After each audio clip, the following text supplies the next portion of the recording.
Need a way out. I need a miracle. Or I need to be very, very sick. And so, the seeds of the greatest comedic disaster in the history of the United States Navy were sown. Chapter 1. The Acting Commander Caper. The plan was brilliant in its simplicity and devious in its intent.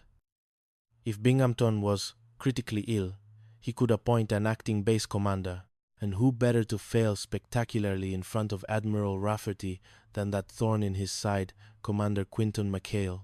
McHale and his cutthroats from PT-73 were legendary for their disregard for naval protocol. If McHale were in charge, Taratupa would be a circus within 20 minutes. Rafferty would arrive, see the chaos, and destroy McHale's career. Binghamton would simply recover later, a tragic victim of temporary illness who had tried his best to delegate. McHale, Binghamton moaned from a makeshift sickbed, his face powdered to a ghostly pallor. I'm in bad shape. The medics, they don't know what it is. I have to appoint an acting commander. McHale stood over him, looking remarkably healthy and suspicious. Well, sir, Lieutenant Carpenter here is ready to. Carpenter is a boob, Binghamton yelled, then quickly remembered to moan. A lovely boob, but a boob nonetheless. It has to be you, McHale, and I'm appointing your ensign, Parker, as the acting executive officer.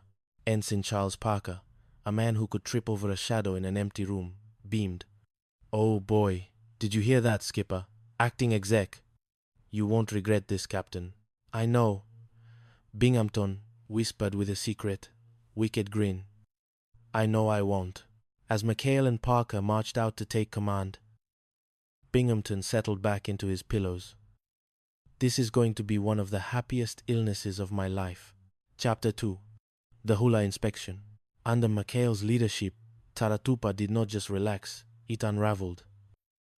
The crew of the 73, Gruber, Tinker, Virgil, and the rest had managed to secure a shipment of garter belts and somehow a group of hula dancers. In the command office, the phones were ringing off the hook. Parker was juggling reports on air raids, supply lists, and the location of a local shindig. Skip, the boys want to throw a little action, Gruber shouted over the din. Full speed ahead, Gruber. McHale laughed, leaning back with his feet on the desk. If the men are happy, the base is happy. However, the happiness was short-lived. A jeep roared toward the office. Out stepped Admiral Iron Pants Rafferty. Welcome to Taratupa, sir, McHale said, snapping a salute that was slightly too casual for Rafferty's liking. Acting Base Commander McHale at your service. Rafferty looked at Parker, who was wearing a native lei over his uniform. What the devil is that thing around your neck, ensign? Oh, an old native custom, sir, Parker stammered. Welcome ashore. Piranha. I mean, P.P. Parker. Rafferty's eyes narrowed. I heard Binghamton was in the hospital. I'll pay my respects, and then we begin the inspection, and it better be shipshape, McHale. The inspection was a disaster of biblical proportions. As they walked the base, Rafferty kept hearing the faint sounds of ukulele music. Binghamton, desperate to ensure McHale's downfall, escaped the hospital in a seaman's uniform to tip off the Admiral about the hula dancers hidden in the air raid shelter. They're in there, Admiral. Hula girls. While I was at death's door, Binghamton cried, pointing a trembling finger, but McHale was faster. By the time Rafferty opened the shelter, the girls were gone, and the crew was performing a fire drill with suspicious intensity. Captain Binghamton, Rafferty said, staring at the captain who was currently dressed as a lowly seaman. Why are you running around screaming about hula girls in a private's uniform? Is it combat fatigue? Hallucination? But they were there. I saw them, Binghamton wailed. Back to the hospital, Captain, Rafferty sighed. And if you're real good, maybe you'll get your stripes back someday. McHale winked at Parker. Taratupa was safe, for now. Chapter 3. The Sultan and the Sailor. No sooner had Rafferty departed than a new challenge arrived, the Sultan of Marami. He was a man of immense wealth, 3 beautiful daughters, and a temper like a dormant volcano. He was visiting Taratupa to seek naval protection from the Nips. Binghamton, recovered and desperate to regain favor with the Navy Department, went all out. Everything must be 100% in order.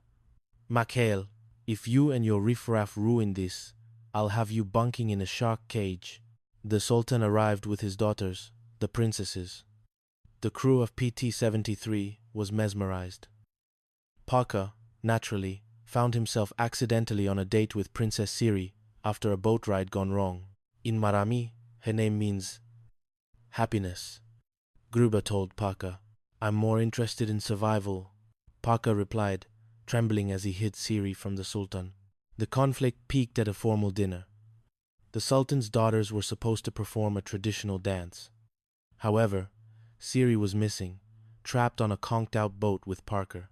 Desperate to save the evening and their skins, the crew of PT-73 did the only logical thing. They put on drag.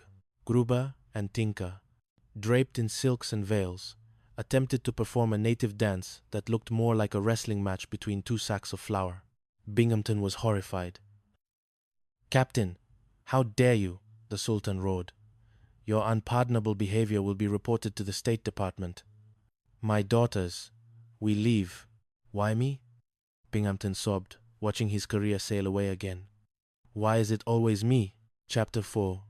The Laughing Gas of Law and Order. The feud between Binghamton and Parker reached a boiling point when Parker, while driving the 73 under the influence of dental anesthesia, accidentally ran over the captain's dinghy. "A fitness board!" Binghamton screamed, his eyebrows still singed from a previous accident.